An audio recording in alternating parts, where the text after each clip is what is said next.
നമസ്കാരം. കക്കോടി പഞ്ചായത്തിൽ 12-ാം വാർഡിലെ കനാൽ തീരം റെസിഡൻസ് അസോസിയേഷൻ്റെ റിപ്പോർട്ട്. മൂട്ടോളി കുരുവട്ടൂർ റോഡിൽ കിഴക്കുമുറി കനാൽ സ്റ്റോപ്പിൽ നിന്നും കൊട്ടമ്പുറി ജംഗ്ഷൻ വരെയുള്ള റോഡിൻ്റെ വടക്കുഭാഗം, ഇടതുഭാഗം പനയത്തിങ്കൽ ഇടവഴി വരെ കനാലിൻ്റെ ഇരുവശങ്ങളിലുള്ള കക്കോടി പഞ്ചായത്തിലെ 12-ാം വാർഡിൽ ഉൾപ്പെടുന്ന പ്രദേശത്തെ സ്ഥിര താമസക്കാരായ 111ഓളം വീടുകൾ ഉൾക്കൊള്ളുന്ന റെസിഡൻസ് അസോസിയേഷൻ രൂപീകരിക്കാൻ വേണ്ടി 2/6/24 ഞായറാഴ്ച വൈകുന്നേരം കനാൽ സ്റ്റോപ്പിലുള്ള ശ്രീ ഗുരുദേവ് നഴ്സറി സ്കൂളിൽ വെച്ച് പ്രഥമ ജനറൽ ബോഡി മീറ്റിംഗ് നടന്നു. 33 പേർ പങ്കെടുത്ത ആളുകളിൽ നിന്ന് ഒരു താൽക്കാലിക കമ്മിറ്റി രൂപീകരിക്കുകയും ഈ കമ്മിറ്റിയെ ഉപയോഗിച്ച് മുഴുവൻ വീട്ടുകാരെയും പങ്കെടുപ്പിച്ചുകൊണ്ട് വിശദമായ ജനറൽ ബോഡി വിളിച്ചു ചേർക്കാമെന്നും തീരുമാനിച്ചു. താൽക്കാലിക കമ്മിറ്റി അംഗങ്ങൾ: Sudhakaran Malayil, KT Razak, Pramod Kenath, Abdurahman B, KT Shaji, Vinod Kenath, Rajendran Kenath Meethal, Prasannan Anikkad, Mithun Valappil, Santhosh TT, Nisha KP, Sumathi KP. ഇവരിൽ നിന്നും president Sudhakaran Malayil, secretary KT Razak, treasurer Pramod Kenath എന്നിവരെ തെരഞ്ഞെടുത്തു. വാർഷിക വരിസംഖ്യയായി ഒരു വീട്ടിൽ നിന്ന് 300 രൂപ ഒറ്റത്തവണയായി പിരിച്ചെടുക്കാമെന്നും തീരുമാനിച്ചു. റെസിഡൻസ് അസോസിയേഷന് ഒരു വാട്സപ്പ് ഗ്രൂപ്പ് നിലവിൽ വന്നു. പിന്നീട് 16/6/24 നടന്ന ആദ്യ എക്സിക്യൂട്ടീവ് യോഗത്തിൽ കുടുംബാംഗങ്ങളുടെ സെൻസസ് എടുക്കാൻ തീരുമാനിച്ചു. ഓരോ എക്സിക്യൂട്ടീവ് മെമ്പർക്കും 10 വീതം വീടുകൾ വീതിച്ചു നൽകി. എല്ലാ ഭാഗത്തു നിന്നും പ്രാതിനിധ്യം വരുന്ന രീതിയിൽ എക്സിക്യൂട്ടീവിനെ വിപുലീകരിക്കാനും തീരുമാനിച്ചു. അതിൻ്റെ ഭാഗമായി ശ്യാമള NK, ജിഷ്ണ N, രഞ്ജിത്ത് ശ്രീരാഗം, പനയത്തിങ്കൽ രാജൻ എന്നിവരെ കൂടി എക്സിക്യൂട്ടീവ് കമ്മിറ്റിയിൽ ഉൾപ്പെടുത്തി. എക്സിക്യൂട്ടീവ് കമ്മിറ്റിക്ക് ഒരു വാട്സപ്പ് ഗ്രൂപ്പ് ഉണ്ടാക്കാൻ തീരുമാനിച്ചു. ഇതുവരെയായി 4 എക്സിക്യൂട്ടീവ് മീറ്റിംഗുകൾ നടന്നു. രജിസ്ട്രേഷന് മുന്നോടിയായുള്ള ജനറൽ ബോഡി യോഗം 11/8/24 ഉച്ചയ്ക്ക് 3 മണിക്ക് കേനത്ത് പ്രമോദിൻ്റെ വീട്ടിൽ വെച്ച് ചേർന്നു. പ്രവർത്തക സമിതി ഭാരവാഹിത്വത്തിലേക്ക് മതിയായ സ്ത്രീ പ്രാതിനിധ്യം ഉണ്ടാവണമെന്ന് ധാരണയായി. ആയതുപ്രകാരം വൈസ് പ്രസിഡന്റായി നിഷ KPയെയും ജോയിന്റ് സെക്രട്ടറിയായി ശ്യാമള NKയെയും രക്ഷാധികാരിയായി അബ്ദുറഹ്മാൻ ബിയെയും തെരഞ്ഞെടുത്തു. താൽക്കാലിക എക്സിക്യൂട്ടീവ് കമ്മിറ്റി സ്ഥിരം കമ്മിറ്റിയായി മാറ്റിക്കൊണ്ട് തീരുമാനമായി. തുടർ നടപടികളായ രജിസ്ട്രേഷൻ, ബാങ്ക് അക്കൗണ്ട് എന്നീ കാര്യങ്ങളുമായി മുന്നോട്ട് പോവാമെന്നും ധാരണയായി. നമ്മുടെ റെസിഡൻസ് അസോസിയേഷന് കനാൽത്തീരം റെസിഡൻസ് അസോസിയേഷൻ എന്ന പേര് കമ്മിറ്റിയിൽ തീരുമാനമായി. KKD/CA/418/2024 എന്ന നമ്പർ പ്രകാരം കനാൽത്തീരം റെസിഡൻസ് അസോസിയേഷൻ എന്ന പേരിൽ 27/8/24 രജിസ്ട്രേഷൻ ലഭിച്ചു. 6/10/24 റെസിഡൻസ് അസോസിയേഷൻ്റെ ആദ്യ പരിപാടിയായി കൊട്ടമുറി മുതൽ കനാൽ ബസ് സ്റ്റോപ്പ് വരെ കനാൽ റോഡിന് തെക്കോട്ട് പനയത്തിങ്കൽ വരെയും ശുചീകരണം നടത്തി. റെസിഡൻസിൻ്റെ ലോഗോ 3 എണ്ണം മികച്ചതായി പരിഗണിക്കുകയും അതിൽ നിന്ന് രഞ്ജിത്ത് പണിക്കർ തയ്യാറാക്കിയ ലോഗോ തെരഞ്ഞെടുക്കുകയും ചെയ്തു. മനോരമ ദിനപത്രം നൽകിയ നമ്മുടെ റെസിഡൻസിൻ്റെ ബോർഡ് കനാൽ സ്റ്റോപ്പിനടുത്ത് സ്ഥാപിച്ചു. നമ്മുടെ പ്രദേശത്ത് മാലിന്യം തള്ളുന്നതിനെതിരെ ഫ്ലക്സ് അടിച്ച് അത് കൊട്ടമുറി, കനാൽ ജംഗ്ഷൻ എന്നിവിടങ്ങളിൽ സ്ഥാപിക്കുകയും ചെയ്തു. വാർഷിക വരിസംഖ്യ 300 രൂപ ഒറ്റത്തവണയായി 97 അംഗങ്ങളിൽ നിന്ന് ബന്ധപ്പെട്ട സ്ക്വാഡ് മുഖേന ശേഖരിച്ചു. റെസിഡൻസ് അസോസിയേഷൻ്റെ ലെറ്റർ പേഡ്, സീൽ, രസീത് ബുക്ക്, വൗച്ചർ എന്നിവ അച്ചടിച്ചു. കനാലിൻ്റെ തെക്ക് വശത്ത് കേനത്തുപൊയിൽ ഭാഗത്ത് മഴക്കാലത്ത് കനാൽ കരകവിഞ്ഞൊഴുകുകയും ഏതാനും വീടുകളിൽ വെള്ളം കയറുകയും ചെയ്യുന്നത് കുറച്ച് വർഷങ്ങളായി തുടർന്നുകൊണ്ടിരിക്കുന്നു. ആയതിന് പരിഹാരം കാണുന്നതിനായി റെസിഡൻസിൻ്റെ പ്രസിഡന്റ് വകുപ്പ് മന്ത്രിക്ക് തിരുവനന്തപുരത്ത് പോയി നിവേദനം നൽകുകയും ആയതിൻ്റെ ഫലമായി 2.5 ലക്ഷം രൂപ ബണ്ട് നിർമ്മാണത്തിനായി അനുവദിക്കുകയും ചെയ്തിട്ടുണ്ടെന്ന് സന്തോഷപൂർവ്വം അറിയിക്കുന്നു.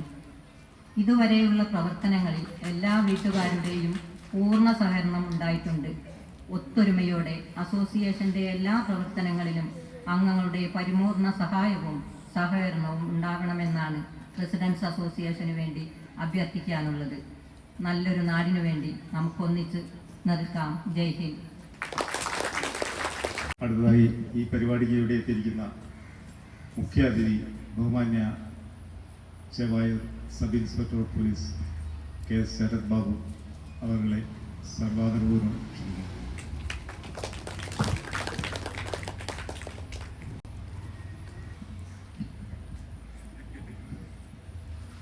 ബഹുമാന്യായ യോഗാധ്യക്ഷൻ ശ്രീ സുധാകരൻ, അതുപോലെ തന്നെ ആദരണീയായ panchayat president Shrimati K P Sheeba അവരുടെ, സ്വാഗത ഭാഷകൻ ശ്രീ റസാഖ് അവരുടെ, വേദിയിലും സദസ്സിലും ഉപേക്ഷമായിരിക്കുന്ന ബഹുമാന്യരെ, ചെവായൂർ സ്റ്റേഷനിലെ ജനമൈത്രി ബിറ്റ് ഓഫീസർ ശ്രീ സന്ദീപ് സുഭാഷ് അവരുടെ, പ്രിയപ്പെട്ട സഹോദരി സഹോദരന്മാരെ,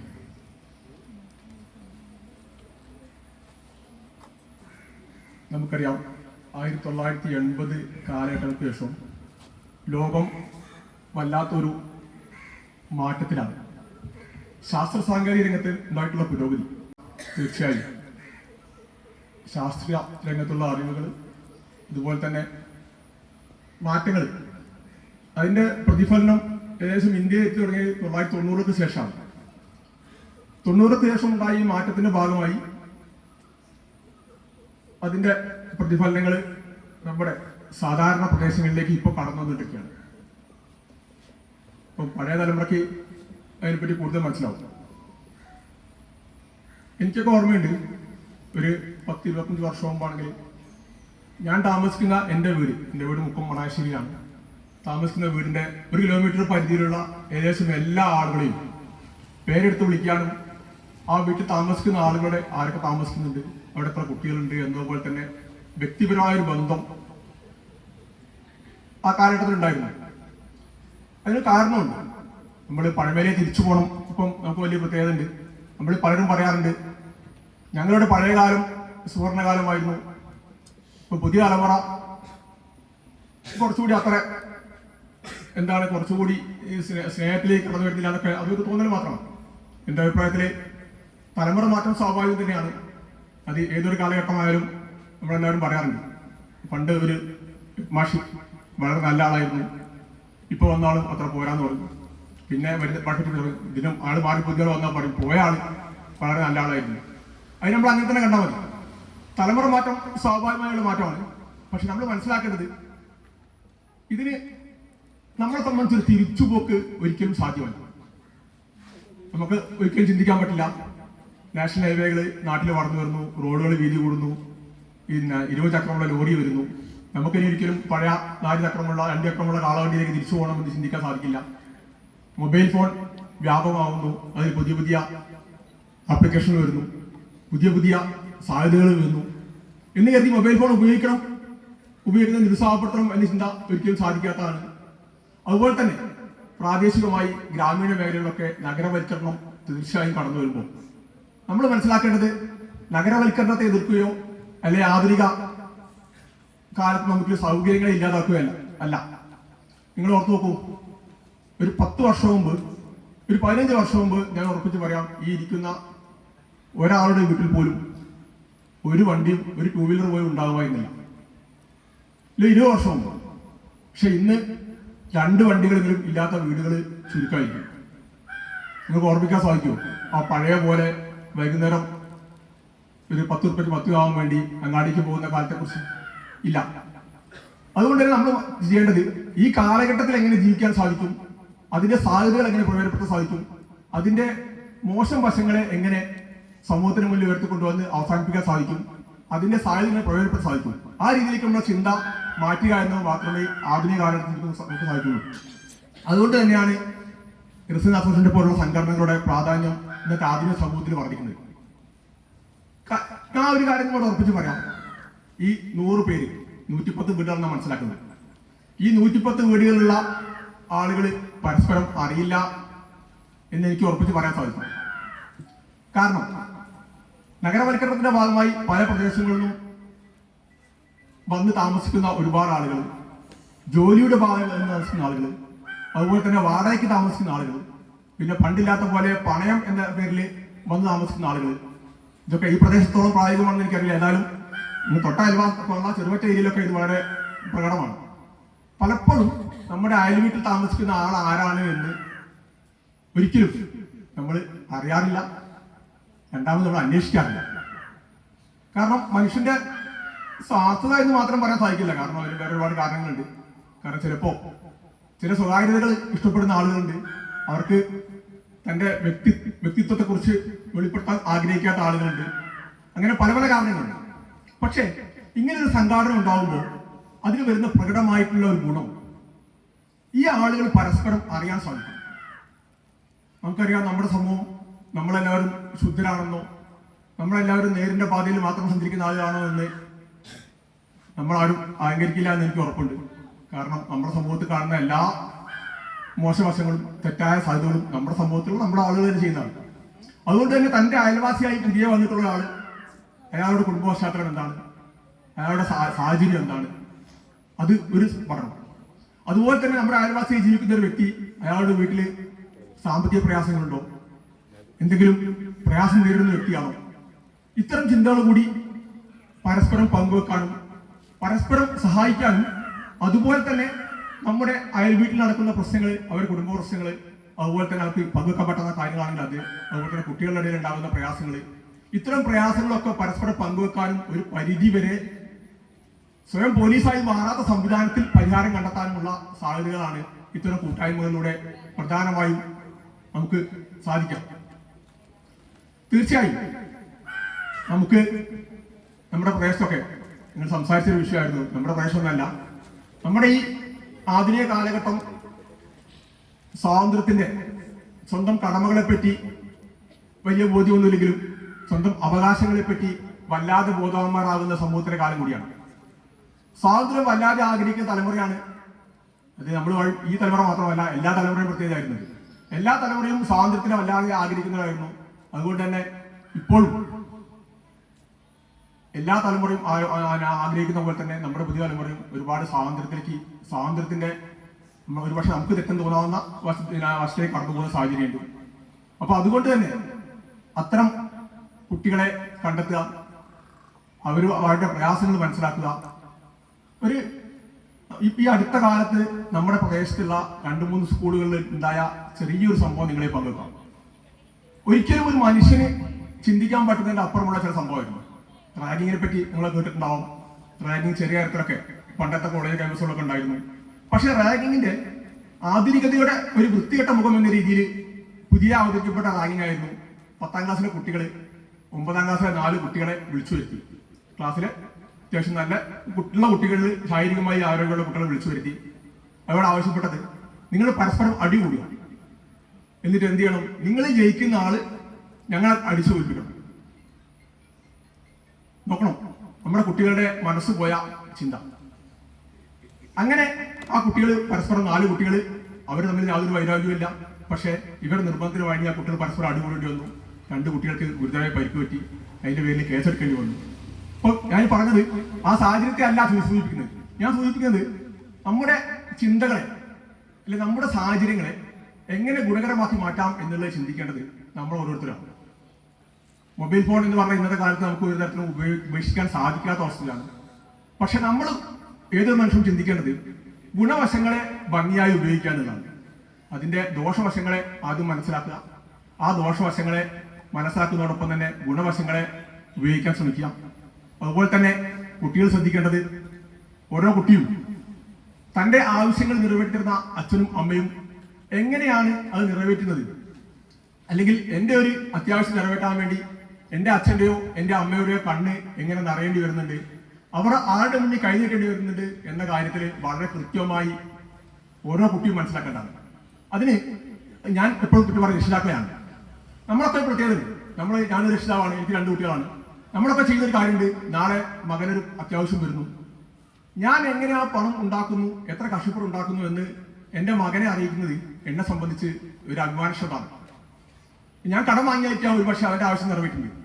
പക്ഷെ ഞാൻ നിങ്ങളോട് പറയുന്നത്, എങ്ങനെയാണ്, എത്ര പ്രയാസപ്പെട്ടാണ് ഒരു രക്ഷിതാവ് തൻ്റെ കുട്ടിയുടെ ആവശ്യം നിറവേറ്റുന്നത് എന്ന് തീർച്ചയായും ആ കുട്ടി അറിഞ്ഞിരിക്കണം. നിങ്ങളവിടെ തുറന്നു പറയണം, നിന്റെ ആവശ്യം എന്നെ സംബന്ധിച്ച് സാധിക്കാൻ ഒറ്റയ്ക്ക് നടപ്പാക്കാൻ സാധിക്കാത്തതാണ്. പക്ഷെ ആവശ്യമായതുകൊണ്ട്, അത്യാവശ്യമാണെന്ന് ബോധ്യമുള്ളതുകൊണ്ട് ഞാനത് നിറവേറ്റി തരികയാണ്. ഞാൻ ഇത്തോളം പ്രയാസത്തോടു കൂടിയാണ് അത് നിറവേറ്റുന്നത് എന്ന് കുട്ടികളോട് തുറന്ന് പറയണം. അങ്ങനെ പറഞ്ഞു കഴിഞ്ഞാൽ മാത്രം എന്താണ്, കുട്ടികൾക്ക് എന്താണ് ആവശ്യത്തിന് പ്രത്യേകത, ആവശ്യങ്ങൾ പലതരത്തിലാണ്. ഒരു +2 പഠിക്കുന്ന കുട്ടിയെ സംബന്ധിച്ച് ഒരു മൊബൈൽ ഫോൺ, അത് ആൻഡ്രോയിഡ് മൊബൈൽ ഫോൺ ആവശ്യമാണ്. പക്ഷെ അവനെ സംബന്ധിച്ച് ഒരിക്കലും ഒരു 1.5 ലക്ഷം രൂപയുടെ ആപ്പിളിന്റെ ഫോണ് ആവശ്യമല്ല. പക്ഷെ അവന്റെ ആവശ്യങ്ങളെ തിരിച്ചറിയണമെങ്കിൽ അവന്റെ രക്ഷിതാക്കളുടെ പ്രയാസങ്ങളോടി അവന്റെ മനസ്സിലൂടെ കടന്നു പോകണം. ആ കടന്നു പോകണമെങ്കിൽ നിങ്ങൾ ചെയ്യേണ്ടത് എല്ലാ ദിവസവും വൈകുന്നേരം സ്കൂളിൽ നിന്നും വീട്ടിലെത്തുന്ന സ്വന്തം കുട്ടികളുമായിട്ട് മിനിമം 1 മണിക്കൂറെങ്കിലും, മിനിമം 1 മണിക്കൂർ വേണ്ട, ഒരു അരമണിക്കൂറെങ്കിലും ചെലവഴിക്കാൻ സാധിക്കണം. ഇനി അങ്ങനെ ചെലവഴിക്കുന്ന ആളുകൾ ഉണ്ട് എന്നൊന്നും ആരും വെറുതെ പറയരുത്, ഇല്ല എന്ന് ഉറപ്പാണ്. കാരണം ഒരു ഭാഗത്ത് അച്ഛൻ്റെതായ തിരക്കുകൾ, അമ്മയുടേതായ തിരക്കുകൾ, കുട്ടികൾ അതിൽ തിരക്കുകൾ. പക്ഷെ ഞാനൊന്ന് പറയട്ടെ, നിങ്ങളൊപ്പം വൈകുന്നേരം ഇല്ല രാത്രിയിലോ ഭക്ഷണം കഴിക്കുമ്പോഴും ഒരു അരമണിക്കൂറെങ്കിലും സ്വന്തം കുട്ടികളോടൊപ്പം ചെലവഴിച്ച് അവരുടെ സ്കൂളിലും കോളേജിലുള്ള വിവരങ്ങൾ അന്വേഷിക്കണം, അവരുടെ പ്രയാസങ്ങൾ അറിയണം, അവരുടെ വിഷമതകൾ മനസ്സിലാക്കാൻ പറ്റണം. അതുപോലെ തന്നെ എപ്പോഴെങ്കിലും ആഴ്ചയിൽ ഒരു ദിവസമെങ്കിലും യാദൃശ്ചികമായി അവരുടെ ബാഗും പുസ്തകങ്ങളും പഠനമുറിയും കിടപ്പുമുറിയും എല്ലാം നിങ്ങളൊന്ന് പരിശോധിക്കണം. കഴിയുന്ന അവരുടെ സാന്നിധ്യത്തിൽ അവരുടെ വിശ്വാസത്തോടു കൂടി തന്നെ ചെയ്യണം. ഒരു കാര്യം ഞാൻ പറയാം, സ്വന്തം അച്ഛൻ്റെയും അമ്മയുടെയും കണ്ണ് നിറയുമ്പോൾ ഒപ്പം കണ്ണ് നിറയുന്ന, അവരുടെ വിഷമത്തിൽ ഒപ്പം വിഷമത്തെ പങ്കുചേരുന്ന മക്കളെ ആയിരിക്കണം നമ്മൾ വാർത്തെടുക്കേണ്ടത്. ഒരു സംശയവും വേണ്ട. എൻ്റെ പ്രയാസം ഞാൻ എൻ്റെ മകളോട് പറയുമ്പോൾ, ഞാൻ എൻ്റെ കണ്ണ് നിറഞ്ഞോട് പറയുമ്പോൾ എൻ്റെ മകൻ്റെ കണ്ണ് നിറഞ്ഞിരിക്കണം. മകളാണെങ്കിൽ കണ്ണ് നിറഞ്ഞിരിക്കണം. അത് നിറയണമെങ്കിൽ എന്ത് വേണം? നമ്മുടെ പ്രയാസങ്ങൾ അവിടെ അറിഞ്ഞിരിക്കണം. ഒരിക്കലും നമ്മുടെ കുടുംബജീവിതത്തിൽ മക്കളുടെ മുന്നിൽ എല്ലാം തികഞ്ഞവരാണ് ഞാനെന്നും, അല്ലെങ്കിൽ സാമ്പത്തികമായി എനിക്ക് പ്രയാസമില്ല എന്നും അഭിനയിക്കേണ്ടയോ അല്ലെങ്കിൽ ഇല്ലാത്ത സാധിക്കാത്ത കാര്യങ്ങൾക്ക് അവരുടെ ആവശ്യങ്ങൾക്ക് മുന്നിൽ കീഴടങ്ങേണ്ട കാര്യമില്ല എന്ന് കരുതി അവരുടെ ആവശ്യം നിഷേധിക്കണമെന്നല്ല. അവരുടെ ആവശ്യങ്ങൾക്ക് പ്രയോറിറ്റി കൊടുത്തുകൊണ്ട്, മുൻഗണനാക്രമം കൊടുത്തുകൊണ്ട് തീർച്ചയായും അവരുടെ ആവശ്യങ്ങൾ നിറവേറ്റുന്ന രക്ഷിതാവും ഒന്നുമൊപ്പം തന്നെ അവരുടെ ആവശ്യങ്ങൾ നിർവഹിക്കുന്നതിന് വേണ്ടി അച്ഛനും അമ്മയ്ക്കും ഉണ്ടാകുന്ന പ്രയാസങ്ങൾ കൂടി അവരുടെ മുന്നിലേക്ക് എത്തിക്കുന്ന നല്ല രക്ഷിതാക്കളായി മാറണം. അങ്ങനെ മാറുമ്പോഴേ എന്താവുന്നുള്ളൂ, നമ്മളെ സംബന്ധിച്ച് നമ്മുടെ പ്രതീക്ഷ തീർച്ചയായും കുട്ടികളാണ്. കുട്ടികൾ തിരിച്ചു പ്രതീക്ഷിക്കണമെന്നല്ല, അവർ നല്ല നിലയിൽ പഠിച്ചു ഉന്നത സ്ഥാനങ്ങളിൽ എത്തണം. ഉന്നത സ്ഥാനം എന്നതിനപ്പുറം നല്ല കുട്ടികളായി വളരണമെങ്കിൽ, നല്ല മനുഷ്യനായി മാറണമെങ്കിൽ തീർച്ചയായും നമ്മുടെ ഒപ്പം ഇരുന്നു കൊണ്ട് നമ്മുടെ പ്രയാസങ്ങൾ പങ്കുവെച്ചുകൊണ്ട് നമ്മൾ രക്ഷിതാക്കളായ അച്ഛൻ്റെയും അമ്മയും കണ്ണു നിറയുമ്പോൾ ഒപ്പം കണ്ണു നിറയുന്ന മക്കളാക്കി അവരെ വളർത്തിയെടുക്കണം. അങ്ങനെ വളർത്തിയെടുക്കുന്ന തലമുറയായിരിക്കും ഒപ്പം ഇരിക്കുന്ന തൻ്റെ സഹപ്രവർത്തകൻ്റെ അല്ലെങ്കിൽ തൻ്റെ സഹവിദ്യാർത്ഥിയുടെ, തൻ്റെ അയൽവാസിയുടെ വിഷമതകൾ തീർച്ചയായും സ്വന്തം വിഷമമാക്കി മാറ്റാൻ സാധിക്കും. അത്തരം ഒരു തലമുറ വളർത്തിയെടുക്കാൻ വേണ്ടി ഇത്തരം സംരംഭങ്ങൾക്ക് സാധിക്കുമെന്ന് യാതൊരു സംശയമില്ല. ഏതായാലും ഈ റെസിഡൻസിന് എനിക്ക് വളരെ ചുരുക്കിയേ പറയാനുള്ളൂ. സംസാരം വന്നു കഴിഞ്ഞു. എന്നാലും ഞാൻ പറയട്ടെ, എനിക്ക് പറയാനുള്ളത്, നിങ്ങൾ ഈ 110 വീട്ടുകാർ പരസ്പരം അറിയുകയും പരസ്പരം സഹായിക്കുകയും അതിൻ്റെ ഒപ്പം തന്നെ പരസ്പരമുള്ള ഓരോ വീടുകളിൽ പ്രയാസം അറിയുകയും, ഇനി അതല്ല നമ്മുടെ സമൂഹത്തിന് ദോഷകരമാകുന്ന രീതിയിൽ ഏതെങ്കിലും കുടുംബത്തിൽ നിന്നും പ്രയാസങ്ങൾ ഉണ്ടാകുന്നുണ്ടെങ്കിൽ അത് ബന്ധപ്പെട്ട ആളുകളെ അറിയിക്കുകയും അത്തരം തിരുത്തലുകൾ വരുത്തുകയും ചെയ്യണം. അത്തരം തിരുത്തലുകൾ വരുത്തുമ്പോഴാണ് ഒരു സമൂഹം എന്ന നിലയിൽ നമ്മളൊക്കെ സമൂഹത്തിൽ ജീവിക്കുന്ന മനുഷ്യൻ എന്ന രീതിയിൽ പരസ്പരമുള്ള നമ്മുടെ കടമകൾ പൂർത്തീകരിക്കുന്നത്. ഏതായാലും ഈ റെസിഡൻസിന് എല്ലാവിധ ഭാവുകളും നേർന്നുകൊണ്ട് പോലീസിന്റെ ഭാഗത്തുനിന്നും എല്ലാ സഹായക്കാരും ഉണ്ടാകുന്ന ഉറപ്പ് നൽകിക്കൊണ്ട് ഞാൻ അവസാനിപ്പിക്കുന്നു. നന്ദി. ആശംസ അർപ്പിക്കുന്നതിന് വേണ്ടി നമ്മുടെയൊക്കെ ഈ 12ാം വാർഡിന്റെ മെമ്പറായ ബഹുമാന്യനായ EM ഗിരീഷ് കുമാർ അവരുടെ സർവാദരപൂർവ്വം ക്ഷണിക്കുന്നു. ഏറെ പ്രിയങ്കരനായ ഈ റെസിഡൻസ് അസോസിയേഷന്റെ ഉദ്ഘാടന ചടങ്ങിന്റെ അധ്യക്ഷൻ ശ്രീ സുധാകരേട്ടൻ, ഈ പരിപാടി ഔപചാരികമായി ഉദ്ഘാടനം ചെയ്ത ഗ്രാമപഞ്ചായത്തിന്റെ പ്രസിഡന്റ് ശ്രീമതി KP ഷീബ അവറുകൾ, നമ്മുടെ മുഖ്യ അതിഥി ചേവായൂർ പോലീസ് സ്റ്റേഷനിലെ സബ് ഇൻസ്പെക്ടർ ശ്രീ ശരത് ബാബു അവറുകൾ, വേദിയിലിരിക്കുന്ന റെസിഡൻസ് അസോസിയേഷന്റെ ഭാരവാഹികൾ, രക്ഷാധികാരി ശ്രീ അബ്ദുറഹ്മാൻ മാസ്റ്റർ, ശ്രീ മോഹൻദാസ് ഏട്ടൻ, ശ്രീ പുരുഷേട്ടൻ, ശ്രീ മാധവേട്ടൻ, മറ്റ് റെസിഡൻസ് അസോസിയേഷനിലെ കുടുംബാംഗങ്ങളെ, സുഹൃത്തുക്കളെ, ഈ മേഖലയിൽ ഒരു റെസിഡൻസ് അസോസിയേഷൻ തുടങ്ങുന്നതിന് ലേശം വൈകിപ്പോയോ എന്നൊരു സംശയം എനിക്ക് തോന്നുകയാണ്. നമ്മുടെ പ്രദേശത്തൊക്കെ കുറേയേറെ റെസിഡൻസ് അസോസിയേഷനുകൾ നിലവിലുണ്ട്. 12ാം വാർഡിൽ തന്നെ ഗുരുവട്ടൂരും കക്കോടിയുമായി ചേർന്നുകൊണ്ട് ഒരു റെസിഡൻസ് അസോസിയേഷനുണ്ട്. അതിന് പുറമെ സംഗമം റെസിഡൻസ് അസോസിയേഷൻ പേരിൽ മറ്റൊരു റെസിഡൻസ് അസോസിയേഷനുണ്ട്. അങ്ങനെ നിരവധി റെസിഡൻസ് അസോസിയേഷനുകളുടെ കാലഘട്ടത്തിലൂടെയാണ് നിങ്ങളും ഞാനുമൊക്കെ കടന്നു പോകുന്നത്. ആ കാലഘട്ടം നേരത്തെ ഇവരൊക്കെ സൂചിപ്പിച്ചതുപോലെ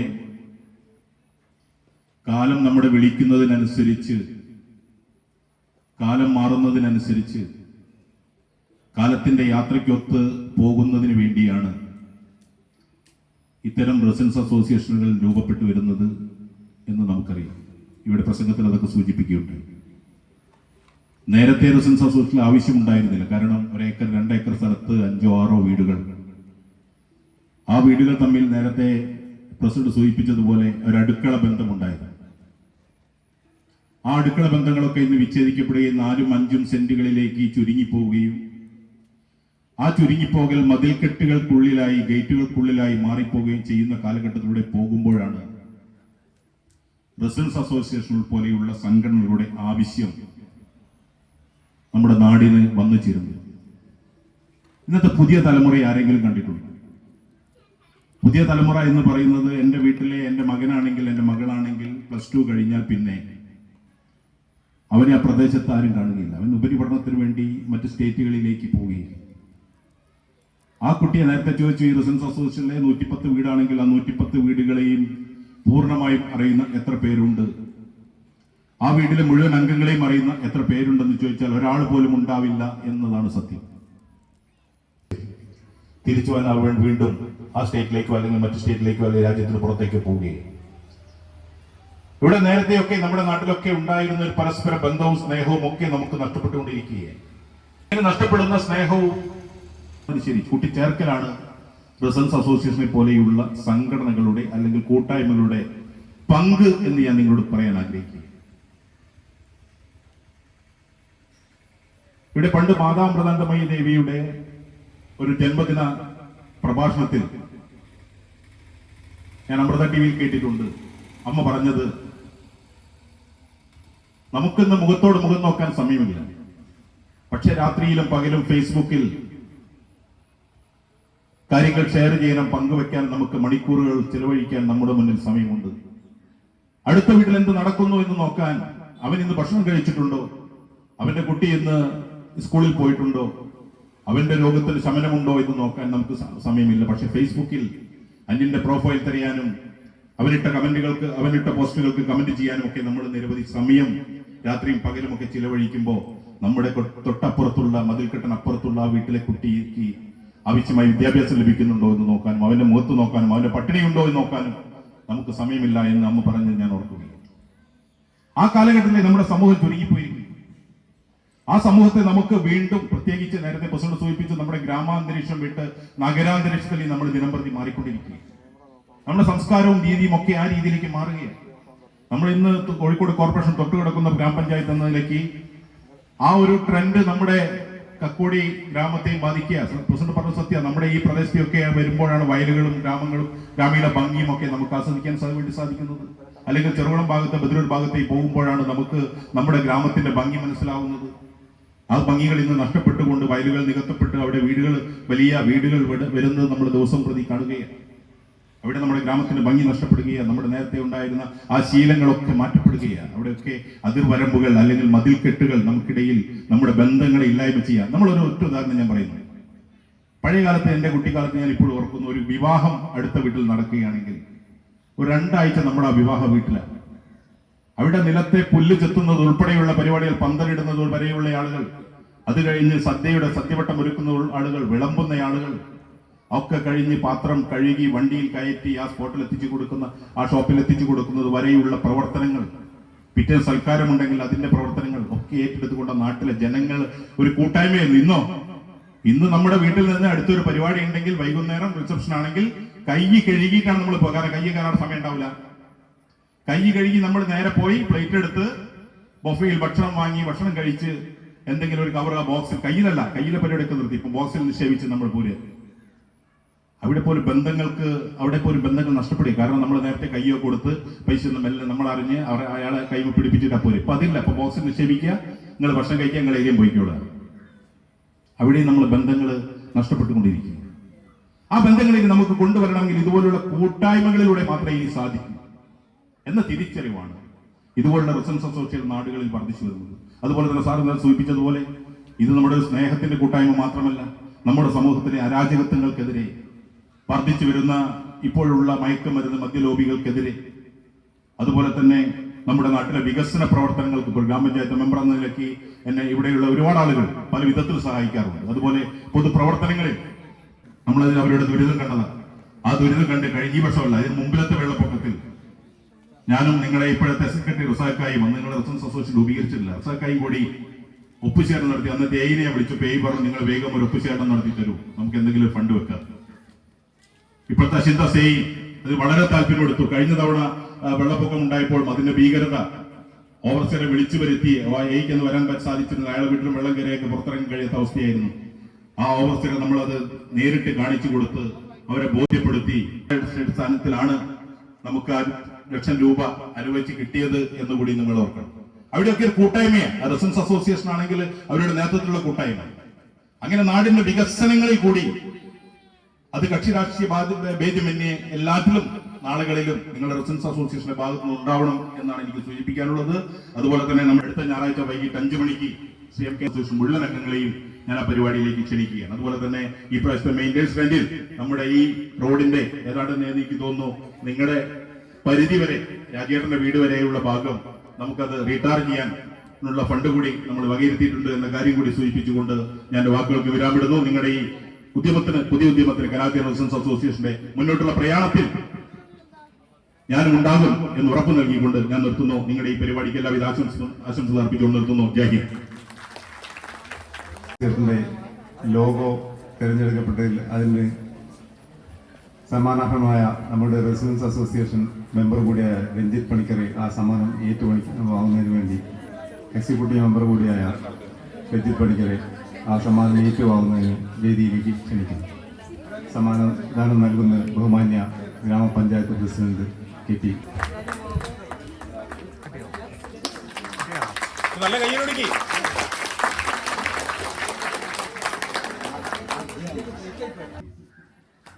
സനൽ സെറ്റിയെ ആദരപൂർവ്വം പ്രോത്സാഹന സമ്മാനം സ്വീകരിക്കാൻ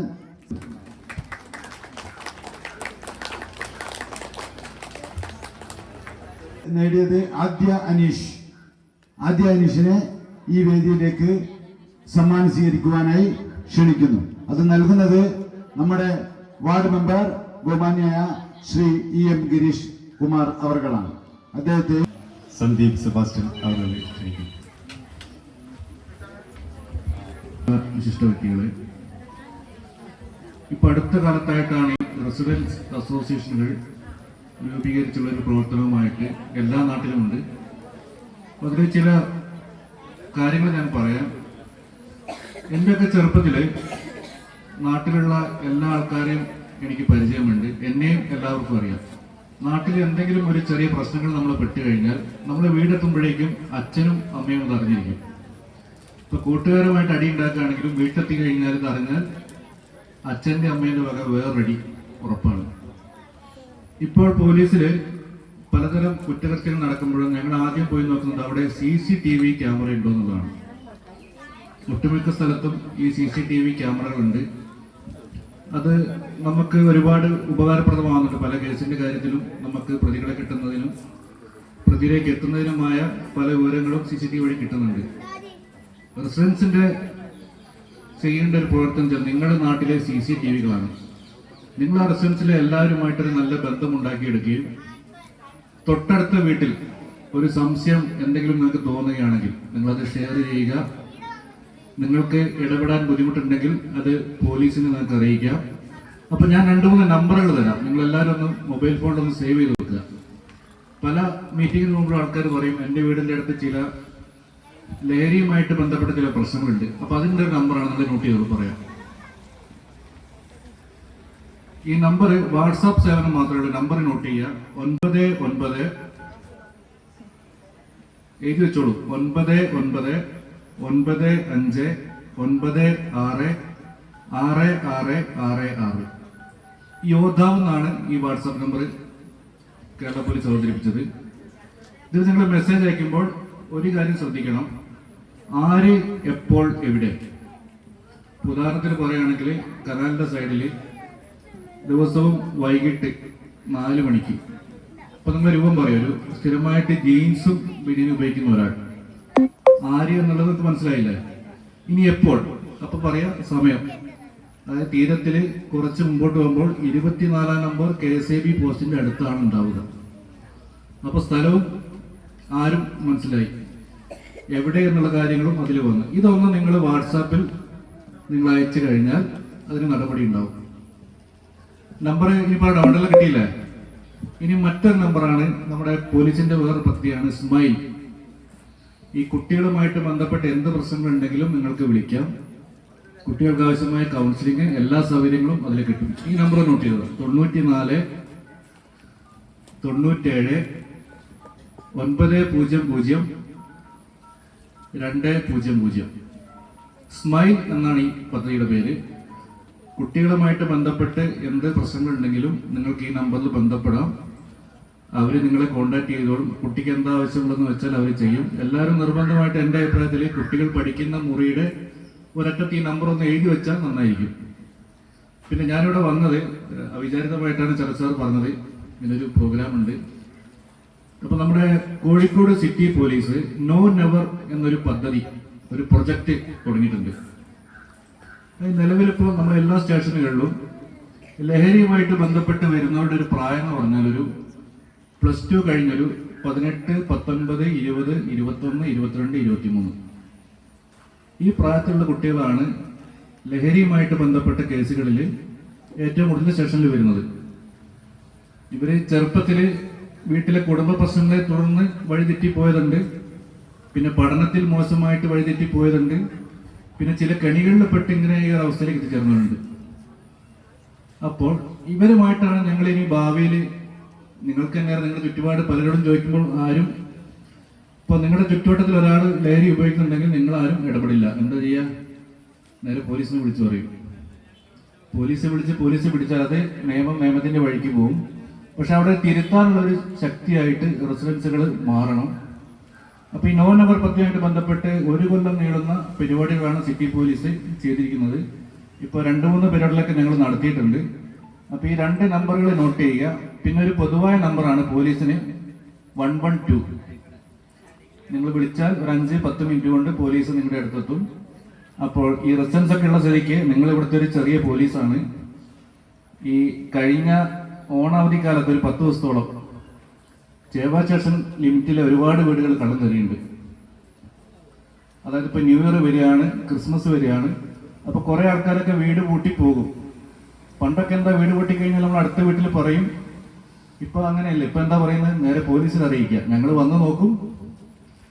അപ്പൊ നിങ്ങൾ റെസിഡൻസുകാരൊക്കെ ഉണ്ടെങ്കിൽ നിങ്ങൾ തന്നെ വീടുകളെന്താ പൂട്ടിപ്പോയത് മനസ്സിലാക്കുക. ഇപ്പൊ പത്രം, ഒരു കള്ളം വന്നാലായി നോക്കുക, ഒരു വീട് എത്ര കാലമായി തുറന്നിട്ടുണ്ടെന്ന് നോക്കും. അപ്പൊ മുറ്റത്തൊരു 5-8 പത്രം കിടക്കുമ്പോൾ അവർക്ക് മനസ്സിലാവും 5-8 ദിവസമായിട്ട് ഇവിടെ ആളില്ല, അല്ലെ പാല് കിടക്കുന്നു. അപ്പൊ അത് ശ്രദ്ധിക്കുക. പിന്നെ നമ്മളെ കസബ സ്റ്റേഷനിലൊക്കെ ചെയ്തു പോകണം. നിങ്ങൾ കുറച്ച് നല്ല ആൾക്കാർ, സദാചാര പോലീസ് ആവാത്ത നല്ല ആൾക്കാർ കുറച്ചൊരു സ്ക്വാഡ് ഉണ്ടാക്കി ചില സമയങ്ങളിൽ നിങ്ങൾ പല ഭാഗങ്ങൾ പറയണ്ട, ഓരോരോ ഏരിയകളിൽ അവിടെ ജസ്റ്റ് കവർ ചെയ്യും. ഇപ്പോൾ ഒരുത്തൻ വരുന്നു, സംശയമുണ്ടെങ്കിൽ ചോദിക്കുക നിങ്ങൾ ആരാണ്, എന്തിനു വന്നു. ഇങ്ങനെ 2-3 പ്രവർത്തനങ്ങൾ വരുമ്പോൾ ഓട്ടോമാറ്റിക്കലി നമ്മുടെ നാട്ടിൽ നിന്ന് പോയിട്ട് വേറെ സ്ഥലത്തേക്ക് അവർ പോയിക്കോളും. അപ്പൊ അങ്ങനെ നിങ്ങളൊരു ചെറിയൊരു സ്ക്വാഡ് ഉണ്ടാക്കണം. പിന്നെ റെസിഡൻസുകൾ പൊതുവെ കൊല്ലത്തിലൊരു പരിപാടി വെച്ച് പിരിയുന്ന വഴിയാണ്, അത് മാറ്റണം.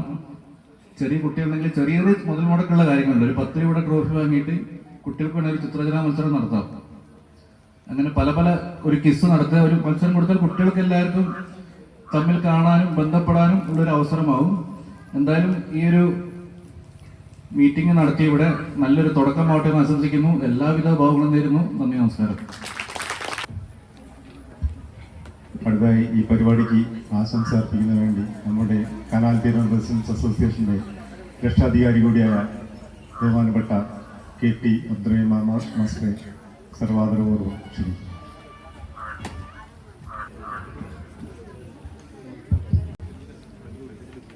ബഹുമാനപ്പെട്ട യോഗാധ്യക്ഷൻ, കനാൽ തീരം റെസിഡൻസ് അസോസിയേഷന്റെ പ്രസിഡന്റ് ശ്രീ M. സുധാകരൻ,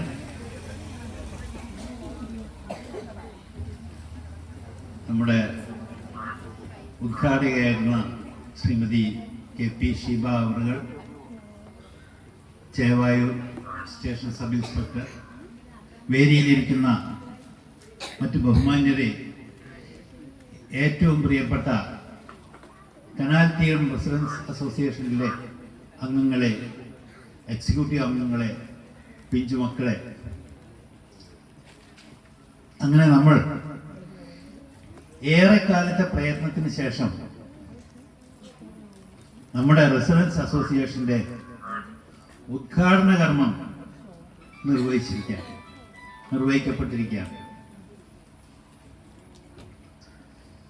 ഇനി ഉത്തരവാദിത്തങ്ങൾ കൂടി.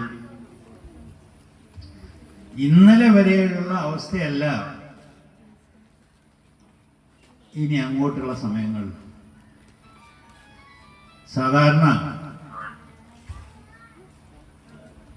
വിവാഹം കഴിക്കുന്നത് പോലുള്ള ഒരു സംഭവം വിവാഹം കഴിക്കുന്നത് പോലുള്ള സംഭവം എന്ന് പറഞ്ഞാൽ എവിടെയോ കിടക്കുന്ന രണ്ട് ചെറുപ്പക്കാർ തമ്മിലുള്ള ബന്ധമാണ്. രണ്ട് വീടുകളിൽ രണ്ട് മാതാപിതാക്കളുടെ മക്കളായി രണ്ട് ചുറ്റുപാടുകളിൽ വളർന്നിട്ടുള്ള ആളുകൾ, വ്യത്യസ്ത ചുറ്റുപാടുകളിൽ വളർന്നിട്ടുള്ള ആളുകൾ ഒരുമിച്ച് ജീവിക്കുമ്പോൾ പല വ്യത്യാസങ്ങളുണ്ടാവും. ആ വ്യത്യാസങ്ങളെ ഒക്കെ മറന്നുകൊണ്ട് യോജിച്ച് മുന്നോട്ട് പോവുക എന്നുള്ളതാണ് വിവാഹിതരാകുന്നവർ തമ്മിൽ ഏർപ്പെടുന്ന കരാർ, ഉടമ്പടി. സ്നേഹത്തിന്റെ, സൗഹാർദ്ദത്തിന്റെ, ഒരുമയുടെ, സഹനത്തിന്റെ എല്ലാം ചേർന്നുള്ള ഒരു ഉടമ്പടിയാണ്. ഇരു വീടുകളിലെയും മാതാപിതാക്കളെ അംഗീകരിച്ചുകൊണ്ട് സ്വന്തം മാതാപിതാക്കളായി മുന്നോട്ട് പോകുന്ന ഒരു അന്തരീക്ഷത്തിൽ മാത്രമേ ആ വൈവാഹിക ജീവിതത്തിന് വിജയമുണ്ടാവൂ എന്നുള്ള കാര്യം സംശയമുണ്ടോ? ഇല്ല. ഇല്ലെങ്കിൽ അടുത്ത ദിവസം മുതൽ അതിൻ്റെ പ്രശ്നങ്ങൾ തുടങ്ങും. ഇതേപോലെ തന്നെ നമ്മൾ കുറച്ച് വീട്ടുകാർ ചേർന്ന് ഇപ്പോൾ ഒരു ഉടമ്പടിയിൽ ഏർപ്പെട്ടിരിക്കുകയാണ്. ഇന്നലെ വരെ ഇല്ലാത്ത ഒരു ഉടമ്പടിയാണ്. എൻ്റെ അയൽക്കാരനെ ഞാൻ എൻ്റെ സ്വന്തമായി കണക്കാക്കി, അവൻ്റെ പ്രശ്നങ്ങളെ എൻ്റെ സ്വന്തം പ്രശ്നങ്ങളാക്കി, അതിൽ അവനോടൊത്തു ചേർന്ന് തന്നെ പരിഹാരമാർഗം കാണുന്ന ഒരു ഉടമ്പടി. അതില്ല എങ്കിൽ എനിക്ക് എൻ്റെ പ്രശ്നം മാത്രമാണ് കാണേണ്ടത്, മറ്റുള്ളവന്റെ പ്രശ്നം കാണേണ്ടതില്ല എന്നുള്ളതാണെങ്കിൽ ഇത്തരം ഒരു റെസിഡൻസ് അസോസിയേഷന്റെ ആവശ്യവുമില്ല. ഉണ്ടോ? എന്താ പ്രശ്നം? എൻ്റെ കയ്യിൽ എൻ്റെ മൊബൈലുണ്ട്. ആ മൊബൈലിൽ ഞെക്കിയാൽ എനിക്ക് എന്ത് കാര്യവും എൻ്റെ വീട്ടിലെത്തും. ഞാനെന്തിനാ മറ്റുള്ള വീട്ടുകാരെ ശ്രദ്ധിക്കുന്നത്? അയൽക്കാരനാരാന്ന് ഞാൻ എന്തിനാ അറിയേണ്ട ആവശ്യം? എനിക്ക് എൻ്റെ മൊബൈലുണ്ട്. അതിലൂടെ എനിക്ക് എല്ലാ കാര്യങ്ങളും എൻ്റെ വീട്ടിലെത്തും. എനിക്ക് സമ്പത്തുണ്ട്, ഒരു പ്രശ്നവുമില്ല എന്ന് വിചാരിച്ച് ജീവിക്കുന്ന ഒരു കാലഘട്ടം. പക്ഷെ നമ്മുടെ മക്കൾ, നമ്മുടെ മറ്റു ബന്ധുക്കൾ ഒക്കെ തന്നെ പുറത്തു പോകുന്നു. നമ്മൾക്ക് മറ്റുള്ളവരുമായി ഒരു ബന്ധവുമില്ലാത്തവരാണെങ്കിൽ നമ്മുടെ മക്കൾ എങ്ങനെ ജീവിക്കുന്നു, നമ്മൾ സ്കൂളിൽ പറഞ്ഞയക്കുന്നു, അവരെങ്ങനെ തിരിച്ചു വരുന്നു, അവരുടെ രീതികൾ എന്തൊക്കെയാണ് എന്നൊന്നും നമുക്ക് തിരിച്ചറിയാൻ കഴിയില്ല. മറ്റുള്ളവരിലൂടെ ഒന്നും അറിയാൻ പറ്റില്ല. പക്ഷേ ഒരു കൂട്ടായ്മയുണ്ടെങ്കിൽ, താമസക്കാരുടെ കൂട്ടായ്മയുണ്ടെങ്കിൽ, സാഹോദര്യമുണ്ടെങ്കിൽ, ഒത്തൊരുമയുണ്ടെങ്കിൽ ഈ നാടിന്റെ അന്തരീക്ഷം തന്നെ മാറുന്ന ഒരു അവസ്ഥയാണ് ഉണ്ടാകുന്നത്. നമുക്ക് രാജ്യങ്ങളെ പറ്റി നോക്കാം. ഇന്ത്യ രാജ്യത്തെ സംസ്ഥാനങ്ങളിലെ മുഴുവൻ ജനങ്ങളുടെയും ക്ഷേമത്തിനും ഐശ്വര്യത്തിനുമായി ഒരു ഗവൺമെന്റ്, ഇന്ത്യ ഗവൺമെന്റ് ഉണ്ട്. എല്ലാ ജനങ്ങളും ഒരുപോലെ ജീവിക്കാനും അവരുടെ അവകാശങ്ങൾ സംരക്ഷിക്കുക എന്നുള്ളതൊക്കെയാണ് ഇന്ത്യ ഗവൺമെന്റിന്റെ ഉത്തരവാദിത്വം. അപ്പോൾ അങ്ങനെ വരുമ്പോൾ ഒരുപാട് നിയമങ്ങളും കാര്യങ്ങളും നമ്മൾ അനുസരിക്കേണ്ടതുണ്ട്, പാലിക്കേണ്ടതുണ്ട്. അവിടെ നിന്ന് ഇങ്ങോട്ട് വന്ന സംസ്ഥാനമായി, നമ്മുടെ സംസ്ഥാനം, കേരള സംസ്ഥാനം. അവിടെയും ഭരണകൂടമുണ്ട്.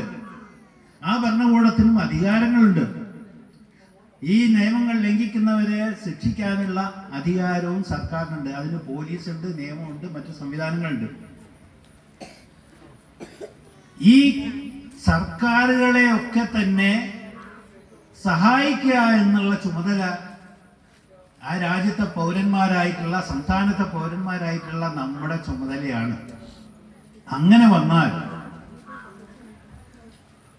സംസ്ഥാനത്തിൻ്റെയും നമ്മുടെ ഗ്രാമപഞ്ചായത്തിൻ്റെയും ഒക്കെ കാര്യങ്ങളെ ഉദ്യോഗസ്ഥന്മാർക്ക് മാത്രം വിട്ടുകൊടുത്ത് കാര്യങ്ങൾ ചെയ്യാൻ ഏൽപ്പിച്ചു കഴിഞ്ഞാൽ ഒരുപക്ഷെ കാര്യങ്ങൾ നടക്കില്ല.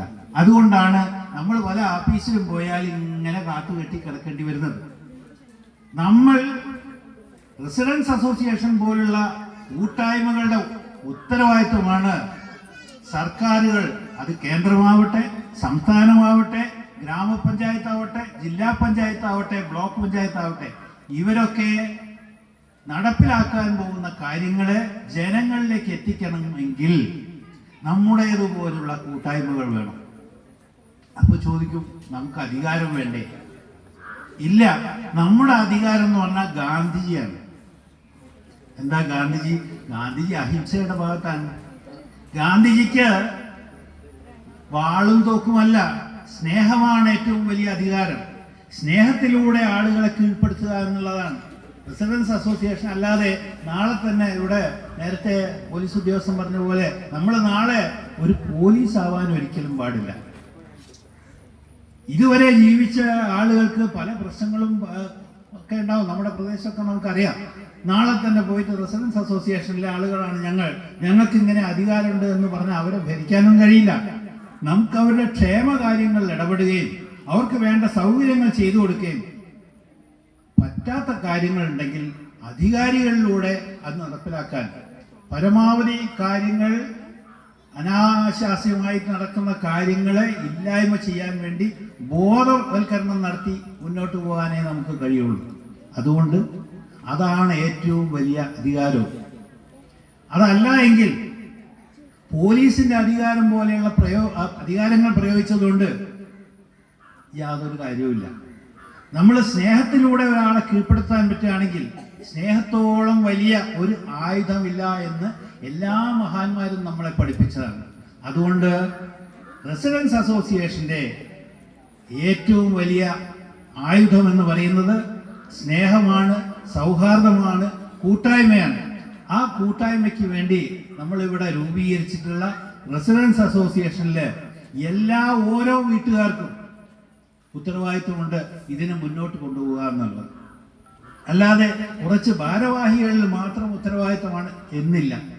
ഇപ്പോൾ തന്നെ മാതൃകാപരമായിട്ടുള്ള ചില പ്രവർത്തനങ്ങൾ ഇവിടെ നടന്നു കഴിഞ്ഞു. വളരെ വളരെ അങ്ങേയറ്റം പ്രശംസിക്കേണ്ട കാര്യങ്ങളാണ്. നമ്മുടെ രൂപീകരണം ഉദ്ഘാടനത്തിന് മുൻപേ തന്നെ നമ്മുടെ ഈ പൊട്ടമുറി മുതൽ കനാൽ സ്റ്റോപ്പ് വരെയും, കനാൽ സ്റ്റോപ്പ് മുതൽ ഇങ്ങ് നമ്മുടെ അതിർത്തിയായിട്ടുള്ള പനയത്തിങ്കൽ താഴ്ന്ന വരെയുള്ള ശുചീകരണ പ്രവർത്തനത്തിൽ എത്ര ആളുകൾ പങ്കെടുത്തു? ഇതിന്റെ സെൻസസ് വർക്കിൽ വളരെയധികം ആളുകൾ പങ്കെടുത്തു. അതേപോലെ തന്നെ നമ്മുടെ ഉദ്ഘാടന പരിപാടിക്ക് വേണ്ടി ഇവിടെ കഴിഞ്ഞ ആഴ്ച തന്നെ ഇവിടെ വന്ന് ശുചീകരണ പ്രവർത്തനങ്ങളും കാര്യങ്ങളൊക്കെ നടത്തി. അപ്പോൾ നമ്മുടെ മനസ്സുകളിലേക്കൊക്കെ അത് ഇങ്ങനെ കയറി കഴിഞ്ഞിരിക്കുന്നു. നമ്മൾ ഒറ്റക്കെട്ടായി നിൽക്കേണ്ടിയിരിക്കുന്നു. കാരണം നമ്മൾ പല മേഖലകളിൽ പ്രവർത്തിക്കുന്നവരായിരിക്കും, രാഷ്ട്രീയത്തിലുണ്ടാവും, അത് ഒരു വിഭാഗത്തിന്റെ മാത്രമായി പോകും. മതങ്ങളുണ്ടാവും, അത് ഒരു വിഭാഗത്തിന്റെ മാത്രമായി പോകും. അതുപോലെയുള്ള വിഭാഗീയമായിട്ടുള്ള ഒരുപാട് സംഗതികളുണ്ട്. അതിലൊക്കെ നമുക്ക് പ്രവർത്തിക്കേണ്ടി വരും, ശരിയാണ്. പക്ഷേ ദൂരെയുള്ള ഈ ബന്ധുക്കളെക്കാൾ ഏറ്റവും അടുത്തുള്ള അയൽക്കാരനാണ് നമുക്ക് എപ്പോഴും ഉപകാരപ്പെടേണ്ടത്. അപ്പൊ ഈ പറഞ്ഞ നമ്മുടെ റെസിഡൻസ് അസോസിയേഷന്റെ പരിധിയിൽ വരുന്ന മുഴുവൻ വീട്ടുകാരും നമ്മുടെ സ്വന്തം ആളുകളാണ് എന്ന് മനസ്സിലാക്കിക്കൊണ്ട് ഇനി അങ്ങോട്ടുള്ള പ്രവർത്തനങ്ങൾ നടത്തണം എന്നുള്ളതാണ് ഞാൻ ആഗ്രഹിക്കുന്നത്. ആ ആഗ്രഹത്തിന് നമ്മൾ ഒന്നായി കൂട്ടായി പ്രവർത്തിക്കുകയാണെങ്കിൽ തീർച്ചയായും ഈ നാട് ഏറ്റവും നന്മയുള്ള ഒരു നാടായി മറ്റുള്ള പ്രദേശങ്ങളിൽ അറിയപ്പെടും.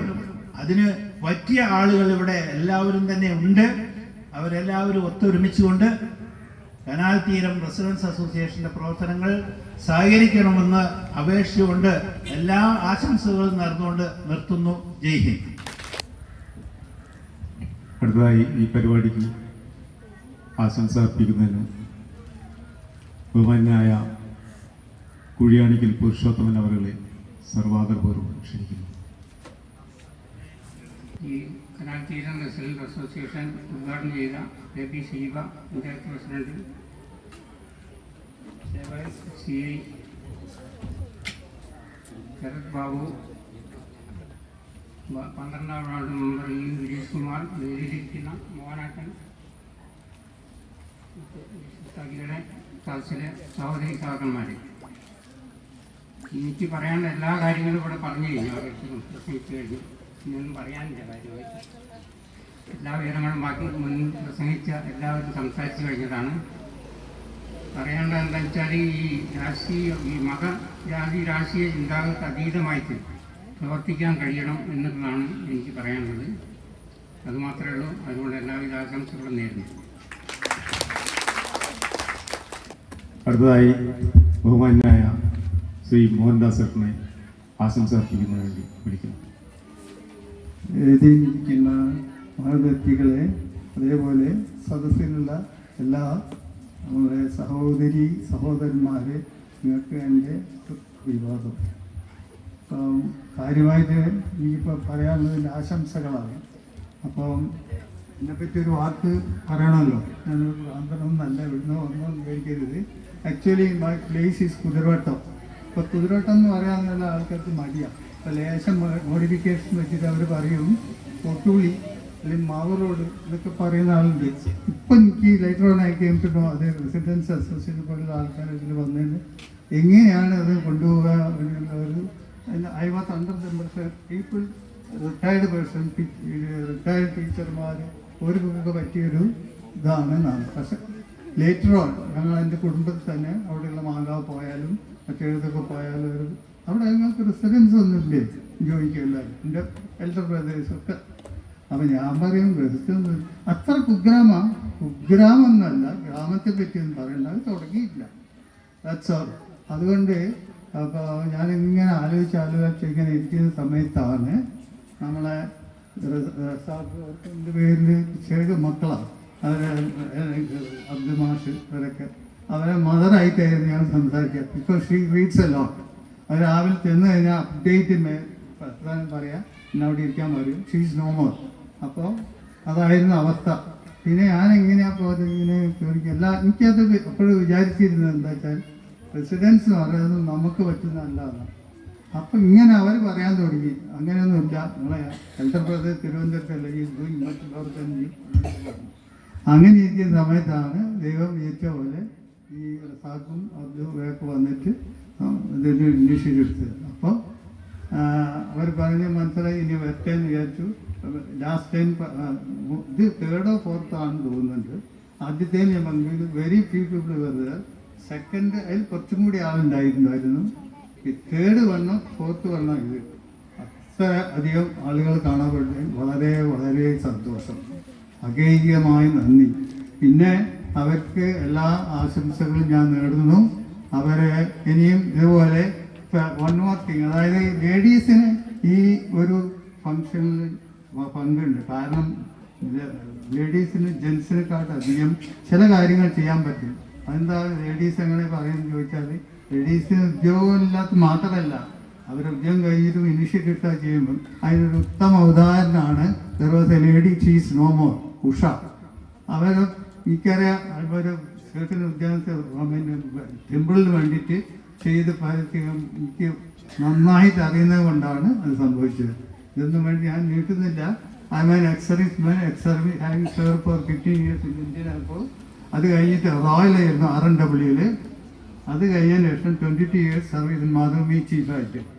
അപ്പോൾ അതൊക്കെയാണ് എൻ്റെ വിനബന്ധം. അത് നീട്ടുന്നില്ല. എല്ലാവർക്കും മംഗളങ്ങൾ നേരുന്നു. ഇനി ഡേ ബൈ ഡേ ജാസ്തിയായി വരയ്ക്കുന്നതിൻ്റെ എല്ലാ ആശംസകളും നേരുന്നു. ഇനിയിപ്പോൾ ഞാനൊരു പാസ്പോർട്ടും വിസയൊക്കെ എടുത്തിരിക്കുന്ന ആളാണ്. പെർമനൻറ്റ് വിസ വരുവേ വേണ്ടു, ഞാൻ പോകും. അടുത്ത പ്രാവശ്യം ഞാൻ ഉണ്ടാവില്ല. അപ്പോൾ അത് ഞാൻ അറിയില്ല. അപ്പോൾ ഇൻഷാ അല്ലാഹ് കാൻ സേ എനിത്തിങ്. അതുകൊണ്ട് ഞാൻ ദീർഘിപ്പിക്കുന്നില്ല. എന്ന് എല്ലാ മക്കൾക്കും എല്ലാവർക്കും ഈ പരിപാടിക്ക് ആശംസ അർപ്പിക്കുന്നതിന് വേണ്ടി കനാൽ തീരം റെസിഡൻസ് അസോസിയേഷന്റെ മെമ്പർ കൂടിയായ ബഹുമാന്യനായ ശ്രീ KP മാധവൻ നായർ അവരുടെ സർവാദരപൂർവ്വം ക്ഷണിക്കുന്നു. വളരെ സമൃദ്ധമായ ഒരു നാട്ടിൻ പ്രദേശമാണ് നമ്മൾ ഇന്നിവിടെ ഇരിക്കുന്ന എല്ലാവർക്കും തന്നെ അറിയാം. അതിനോടൊപ്പം എത്രയോ കാലമായിട്ട് ആഗ്രഹിച്ചു പോന്നിട്ടുള്ളതാണ് റെസിഡൻസ് അസോസിയേഷൻ. നമ്മുടെ ചുറ്റും എനിക്കറിയാവുന്ന കുറേ റെസിഡൻസ് അസോസിയേഷനിലൊക്കെ അവിടെ ക്ഷണം സ്വീകരിച്ച് ഞാൻ പങ്കെടുത്തിട്ടുണ്ട്. അവിടെയെല്ലാം തുടക്കത്തിൽ നമ്മളെക്കാട്ടിലോ അല്ലെങ്കിൽ നമ്മളെക്കാൾ കുറഞ്ഞോ ആയിരുന്നെങ്കിൽ കാലം പഴകം തോറും അത് ഇല്ലാതെ പോയിട്ടുണ്ടെന്നുള്ളതും ഒരു സത്യം നിങ്ങളുടെ മുമ്പിൽ പറയുകയാണ്. എന്നാൽ നമ്മുടെ ഈ കനാൽ തീരം റെസിഡൻസ് അസോസിയേഷൻ വളരെയധികം മുന്നോട്ട് കൊണ്ടുപോകാൻ നമ്മളെല്ലാവരും ഓരോരുത്തരും, ഇപ്പോൾ നമ്മുടെ എക്സിക്യൂട്ടീവ് കമ്മിറ്റി മാത്രമല്ല നമ്മളെല്ലാവരും മെമ്പർമാരായിരിക്കുള്ള പ്രവർത്തനം നടത്തണം എന്നുള്ളതാണ് എനിക്ക് നിങ്ങളോടൊപ്പം ചേർന്ന് പറയാനുള്ളത്. ഈ കനാൽ തീരം റെസിഡൻസ് അസോസിയേഷൻ്റെ എല്ലാ നന്മകൾക്കും ആശംസകൾ അർപ്പിച്ചുകൊണ്ട് നിർത്തുന്നു. പ്രിയപ്പെട്ടവരെ, നമ്മുടെ റെസിഡൻസിൻ്റെ ഈ കൂട്ടായ്മയുടെ ഈ സംഗമം വളരെ മനോഹരമായി അവസാനിക്കുന്നതിലേക്ക് എത്തിയിരിക്കുകയാണ്. നമ്മൾ ഇവിടെ തീരുമാനിച്ച ഒരു വിഷയമുണ്ടായിരുന്നു. രജിസ്ട്രേഷൻ പൂർത്തീകരിച്ച് അതിനുശേഷം അത് നറുക്കെടുത്ത് അതിൽ നിന്ന് ഒരു സമ്മാനാർഹമായ ഒരാളെ കണ്ടെത്തുക എന്നത്. അതാണ് ഇനി ഇവിടെ നടക്കാൻ പോകുന്നത്. നമ്മുടെ കനാൽ തീരം റെസിഡൻസ് അസോസിയേഷൻ്റെ രജിസ്ട്രേഷൻ്റെ ഒരു പെട്ടിയാണ് കാണുന്നത്. ഇതിൽ നിന്ന് ഒരു കുടുംബത്തിൽ എത്ര ആൾ പങ്കെടുത്തു എന്നുള്ളതിനൊപ്പം ഒരു കുടുംബത്തിലെ ഒരാൾക്ക് ഒരു ടോക്കണായിട്ടാണ് ഇതിൽ രേഖപ്പെടുത്തി വച്ചിരിക്കുന്നത്. അതുകൊണ്ട് അതിൻ്റെ ആ നറുക്കെടുപ്പ് എടുക്കാൻ വേണ്ടിയിട്ട് നമ്മുടെ മുന്നിലിരിക്കുന്ന നമ്മുടെ അമ്പടക്കാട്ട്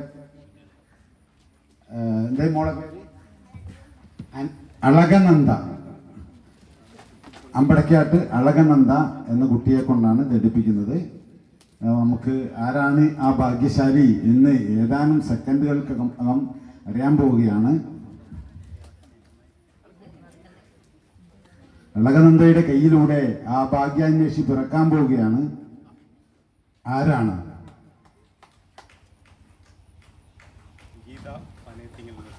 ഗീത പനയത്തിങ്ങൽ മീത്തൽ. പക്ഷെ ആ കക്ഷി ഇപ്പോൾ ഇവിടുന്ന് പോയി എന്ന് മാത്രമല്ല, അവര് ഇന്ന് പ്രത്യേകം താല്പര്യപൂർവ്വം ഇതിൽ വന്ന് ഇന്ന് തന്നെ നമ്മുടെ അതിൻ്റെ മെമ്പർഷിപ്പിൻ്റെ പൈസ ഇന്ന് തന്നെ തന്നുകൊണ്ട് ഇതിൽ ചേർന്ന ഒരു വ്യക്തി കൂടിയാണ്. ഏതായാലും അവരിവിടെ ഇല്ല എന്നുള്ളത് വളരെ ഒരു സങ്കടകരമായ അവസ്ഥയാണ്. കുടുംബശ്രീക്ക് പോയത് അവർക്ക് വേണ്ടി ആരാണ് ഈ സമ്മാനം സ്വീകരിക്കുക? വളരെ സജീവമായ എക്സിക്യൂട്ടീവ് മെമ്പറെ പ്രവർത്തിച്ചുകൊണ്ടിരുന്ന KT ഷാജിയാണ്. അവരെയാണ് സമ്മാനം നൽകാൻ വേണ്ടി ക്ഷണിക്കുന്നത്. സമ്മാനം സ്വീകരിക്കുന്നത് ആരാണ് എന്ന് തീരുമാനിക്കേണ്ടതുണ്ട്.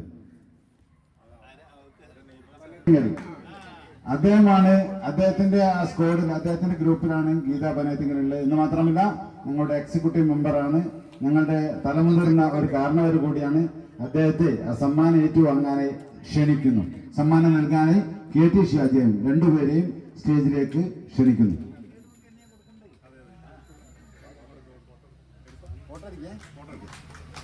ഓക്കെ, നമ്മുടെ ഈ റെസിഡൻസ് ഗ്രൂപ്പിന്റെ ആദ്യത്തെ ഭാഗ്യത്തിന് അർഹരായത് ഗീത പനയത്തിങ്ങൽ മീത്തലാണ്. അത് സമ്മാനം ഏറ്റുവാങ്ങുന്നത് രാജൻ പനയത്തിങ്ങൽ.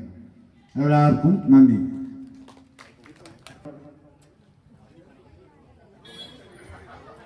ഈ പരിപാടിയുടെ നന്ദി പ്രകടനത്തിനായി നമ്മുടെ ട്രഷററും നമ്മുടെ ഇതിന്റെ സംഘാടകരിൽ പ്രമുഖരുമായ ശ്രീ പ്രമോദ് കേനത്തിനെ ആദരപൂർവ്വം ക്ഷണിക്കുന്നു. ബഹുമാന്യരെ, കനാൽ തീരം റെസിഡൻസ് അസോസിയേഷൻ കിഴക്കുമ്പുഴയുടെ ഉദ്ഘാടന പരിപാടിയാണ് ഇവിടെ ഗംഭീരമായി നടന്നത്. വളരെ കുറഞ്ഞ കാലം കൊണ്ട് നമുക്ക് ഒരു റെസിഡൻസ് അസോസിയേഷൻ രൂപീകരിക്കാനും അതിൻ്റെ പ്രാരംഭ പ്രവൃത്തികൾ വളരെ ചിട്ടയായും ഭംഗിയായും കോഡ് രൂപീകരിച്ചുള്ള പ്രവർത്തനം വഴി എല്ലാ വീട്ടുകാരെയും ഉൾപ്പെടുത്തിക്കൊണ്ട് ഈ വർഷം തന്നെ ഉദ്ഘാടനം നടത്താനും കഴിഞ്ഞത് നമുക്ക് ഏവർക്കും അഭിമാനിക്കാൻ കഴിയുന്ന കാര്യമാണ്. റെസിഡൻസ് അസോസിയേഷന്റെ ഔപചാരിക ഉദ്ഘാടനം നിർവഹിക്കാൻ വേണ്ടി നമ്മളെ ക്ഷണം സ്വീകരിച്ച് ഇവിടെ എത്തിയ KP ഷീബ, പഞ്ചായത്ത് പ്രസിഡന്റ് കക്കോടി, അവർക്ക് റെസിഡൻസ് അസോസിയേഷന്റെ പേരിൽ അഗൈതവമായ നന്ദി അറിയിക്കുന്നു. ഈ പരിപാടിയിൽ വിശിഷ്ട അതിഥിയായി വന്ന് വിലപ്പെട്ട വാക്കുകളും ഉപദേശങ്ങളും നമുക്ക് സമ്മാനിച്ച ബഹുമാനപ്പെട്ട Chevayur police sub inspector Shri KM Sharath Babu sir, Sandeep Sebastian sir, അവർക്കും നന്ദി രേഖപ്പെടുത്തുന്നു. കൂടാതെ ആശംസാ പ്രസംഗം നടത്തിയ നമ്മുടെ വാർഡ് മെമ്പർ EM ഗിരീഷ് കുമാറിനും കൂട്ടായ്മയുടെ നന്ദി അറിയിക്കുന്നു. ഈ അവസരത്തിൽ ആശംസകൾ അറിയിച്ച നമ്മുടെ രക്ഷാധികാരി V അബ്ദുറഹ്മാൻ, മെമ്പർമാരായ ശ്രീ മോഹൻദാസ് ശ്രീവത്സം, മാധവൻ നായർ KP, പുരുഷോത്തമൻ കുഴിയാണിക്കൽ എന്നിവർക്കും അസോസിയേഷന്റെ പേരിൽ നന്ദി രേഖപ്പെടുത്തുന്നു. കൂടാതെ ഈ ഉദ്ഘാടനം ഒരു ഉത്സവമാക്കി മാറ്റാൻ വേണ്ടി ഇവിടെ സമ്മേളിച്ച മുഴുവൻ വീട്ടുകാർക്കും ഇതിന്റെ മഹത്തായ വിജയത്തിന് പിന്നിൽ പ്രവർത്തിച്ച മുഴുവൻ എക്സിക്യൂട്ടീവ് മെമ്പർമാർക്കും പ്രാർത്ഥനയിൽ പങ്കെടുത്ത വ്യക്തികൾക്കും പരസ്യം വഴി നമ്മെ സഹായിച്ച കൂപ്സോ പട്ടമുറി, ആവണി ടൂർസ് ആൻഡ് ട്രാവൽസ് എന്നീ സ്ഥാപനങ്ങൾക്കും നന്ദി അറിയിക്കുന്നു. ഇന്ന് മൊത്തം 83 വീട്ടുകാർ ഇതിൽ പങ്കെടുത്തിട്ടുണ്ട്. 83. നമുക്ക് 98 മെമ്പർമാരാണുള്ളത്. 97. 90% നല്ല ഒരു കൂട്ടായ്മയാണ്. എല്ലാവർക്കും നേരം വിട്ടുകൊണ്ട് എല്ലാവർക്കും നന്ദി. ഇനി ദേശീയ ഗാനത്തോടു കൂടിയാണ് നമ്മുടെ പരിപാടി അവസാനിക്കുന്നത്. ദേശീയ ഗാനം ആലപിക്കുവാൻ നമ്മുടെ अधिनायक जय हे भारत भाग्य विधाता, पंजाब सिंध गुजरात मराठा द्राविड उच्चल गंगा, हिंद हिमाचल यमुना गंगा उच्चल जलधि तरंगा, तब शुभ नामे जाहे, तब शुभ